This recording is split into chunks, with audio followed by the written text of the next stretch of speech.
Practitioner.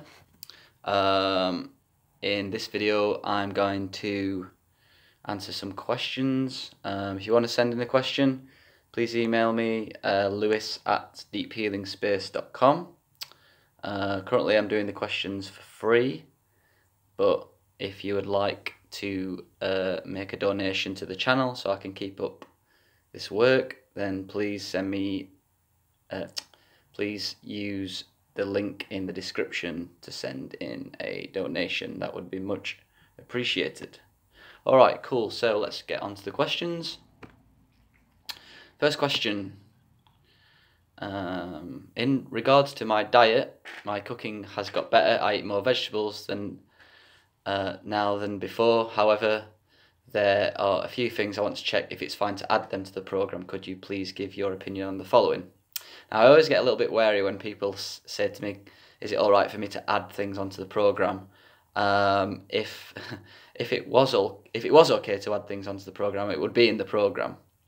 You know, so if you read the diet and, you know, and basically there's some items in there that are not there, then in general it's not wise to use them.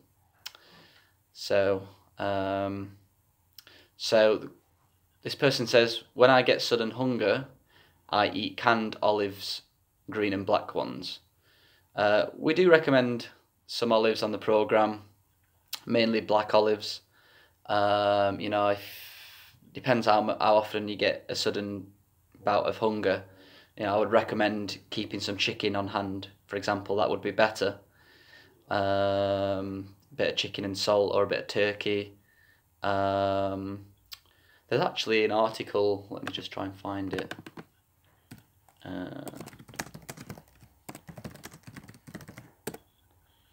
So yeah, if you type in on Google Dr. L. Wilson snack foods, you'll find a list there of good things that you can snack on.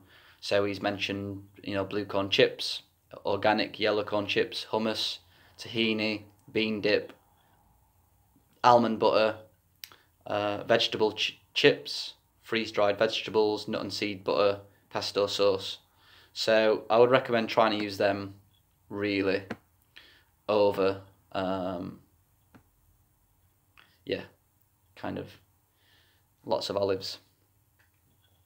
What's your take on drinking and eating parsley and coriander? Again, parsley's not too bad of a herb. Coriander's quite toxic. You know, if you're having it now and again, sprinkling on food or whatever, it's not bad. But you know, if you're having a lot of coriander, probably not a good idea. Again, there's an article called Dr. Wilson. If you type in Dr. L. Wilson on Google, and then herbs, there's an article there on herbs that you can use and herbs to stay away from. So that'd be useful to have a read of. Coffee, I'm assuming what's my take on drinking coffee. Dr. Wilson says that you know, if you get a good quality coffee bean, like a cup of coffee every day is not too bad. In my opinion, the thing is with me, I've never actually drunk coffee. Believe it or not, I actually drank my first cup of coffee like 3 months back. I just don't like it, so I don't know how it feels for people, but I can see that a lot of people are addicted to it, so I know that it's quite strong in nature. So I would probably stay away from it if you've got burnout in the beginning. So yeah. I add thyme, sage, black seed, rosemary to my cooking. Again, you know, if it's just a little bit, it's fine. Try not to overdo, you know, too much of the same herb at once. Also, you know, read the article on herbs, because some herbs are not really recommended. They're a bit toxic. Adding ghee to my cooked food, that's a good idea. It's a good fat to use. You know, try and make sure it's organic. Finally, is it okay to eat red beans? Now and again is okay. You know, we don't really recommend beans on the program, but now and again, you know, some kidney beans, pinto beans, you know, it's not too bad. All right, so that's them questions for that particular person. Next one. I'm just getting in some good detoxing and we are going to a friend's house for Easter dinner. They are having ham. I cannot eat it. That would be so rude and embarrassing. I know I'm going to feel gross. She's having carrots, so maybe I'll try and eat lots of those to balance it out. At the end of the day, you're your own person and you can't live your life being worried about what other people think.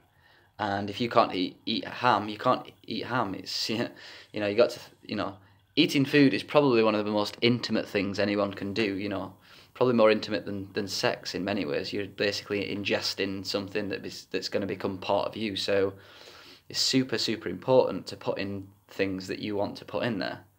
And, you know, if you're going around to a friend's house and they're eating something that you don't want to eat, then you're in your right to turn it down and not eat it, or at least send them a message beforehand and say, look, I can't eat ham. You know, they'll understand. You know, if people don't understand that you can't eat a certain thing, then it's, you know, what you know, if my friends, the people that I hang around with, if I said to them I cannot eat something and they would turn around and be funny about it, I would probably question my friendship, in all honesty, because friends are there to have your best interests at heart, and if they can't help you out with the foods that you eat, then that's pretty poor in my opinion. So yeah, I don't have a problem telling people what I can and can't eat. If it's a real problem, eat beforehand, take something with you. But you know, loads of people have eating issues these days, and you know, it's part of society really. You know, gluten-free and veganism, vegetarianism, you know, all these kind of stuff, like people know now to accommodate for certain people. So yeah, it's a hurdle that you're gonna have to get over, but at the end of the day, it's a hurdle of kind of self-love and self-respect. All right, next question. When lying down doing the pushing down exercise, do you visualize energy moving towards your feet or underneath you? Yeah, visualize it moving towards your feet. Like, I kind of like thinking I'm in like a stream or a waterfall, and the energy is going from my head all the way down to my feet. How did you manage to live in Thailand to heal while sick? Where did you stay? How did you manage to get money to live in Thailand to heal while sick? Where did you stay? How did you eat? I believe that I got a lot of help from God and the universe. I find that a lot of people, when they start a nutritional balancing program, things will start happening to them that they can't really explain. And I believe it's unseen forces that guide you and put you on the right track. I didn't believe in it. Now I do believe in it. I do believe it is true. When you kind of can tune into that source and that energy, you'll find things happen to you that are not coincidental. So yeah, 3 days, for example, before I moved to Thailand, an insurance claim came in that I'd been trying to get for a few years, and literally like 3 days before, I got quite a few £1,000s, and that really helped me out. And then I ended up meeting, quite by chance really, I needed to get some supplements, and I met a nutrition balancing practitioner in Thailand. His name's Robert, and he basically said to me, why don't you come and work for me?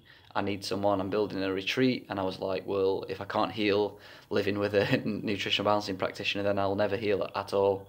So yeah, in all fairness to Robert, he took me under his wing, you know, paid me a good wage. Even though I was really sick, I was struggling to do work.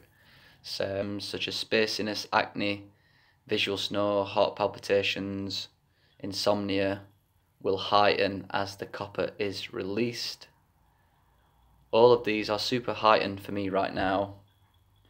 And for once, it's not PMS. I'm truly wired but tired. I also have the sniffles and wake up feeling cold and fluey, and I've got a hot head/face. How long can this last? I hope it's a good sign. Yeah, it sounds to me like you're going through the healing reaction. You know, it's important to realise that not everything's copper. you know, yeah, it does sound like there's some copper coming out, maybe, you know, feeling cold and fluey, but there's loads of other metals that contribute to feelings like that. It is a good idea for you to try and get a retest, I think, you know, just to see what's going off. I would recommend maybe slowing down the program if it's too intense for you. Try and watch my videos on sleep, just so you can feel a little bit less wired, because I know that feeling, it's not good. But yeah, you might be in fast oxidation. So yeah, you might want to slow down the program a little bit, just do the diet and maybe take some GB3 until it kind of pushes through. Depending on your experience, you know, if I get a healing reaction, sometimes I'll take more TMG to push it through. But yeah, you sometimes have to be a little bit careful. You know, coffee enemas can make you feel better, or they can make you feel worse because they're pushing out the toxins even more. The same with saunas. So it is a good sign, but just relax and try not to do too much, and you know, it will pass. Usually it lasts for a few days, 3, 4, 5 days maybe. You know, it can last for longer if it's an intense one, so just keep in touch. Not sure if we've got any comments on YouTube recently. I think I saw some.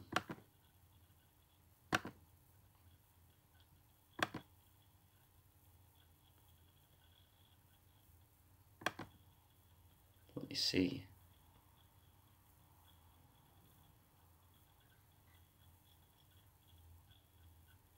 No, not any questions that need answering now. Alright, so that's everything. If you want to send in a question, email me at lewis@deephealingspace.com. Catch you soon. Bye.